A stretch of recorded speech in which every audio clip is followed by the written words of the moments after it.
Hi, yeah, there's a lot to sort through this week, from how states should be handling this increase in cases to the question, are we about to face more stay-at-home orders? Here to help me dig through it all is Dr. Amesh Adalja with the Johns Hopkins Center for Health Security. Thanks so much for joining us, Doctor.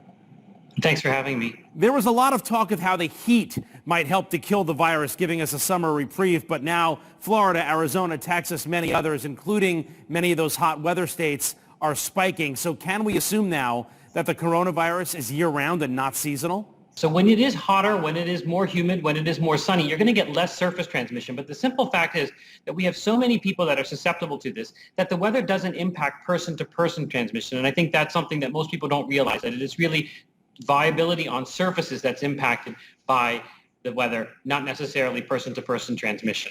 Some states are moving forward with their reopening phases, but COVID-19 cases obviously spiking in record numbers this week. Does this mean we should shut everything back down and go back to stay-at-home orders? Do you think we'll have to go back to that?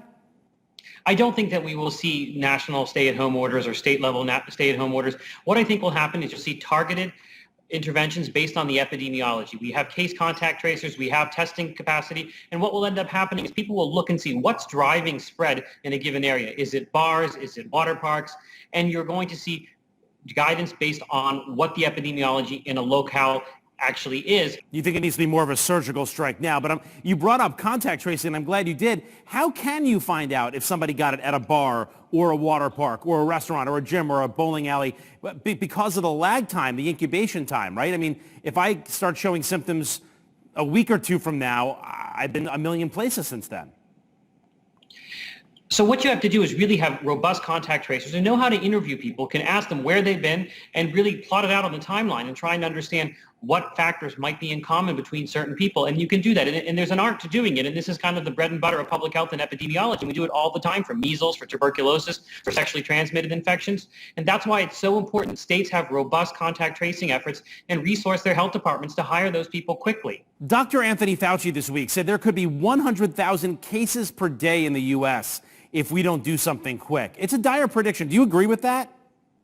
I do think we are going to reach the 100,000 cases. We may actually be there because we know we're still undercounting cases, maybe by a factor of 10. But the fact is, this virus has established itself in the human population. It's going to be with us until we have a vaccine. And any social interaction is going to be an opportunity for this virus to spread. So we have to be prepared for this to infect a lot of people. Think back to 2009 H1N1.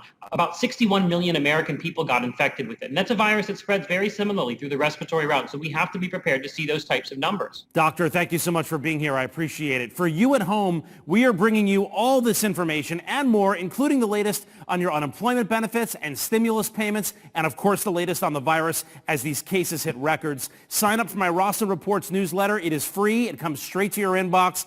All the information you need, one-stop shopping. Sign up right now at RossenReports.com. And this will be especially critical as we go through the summer. And this gets worse, it appears. Back to you.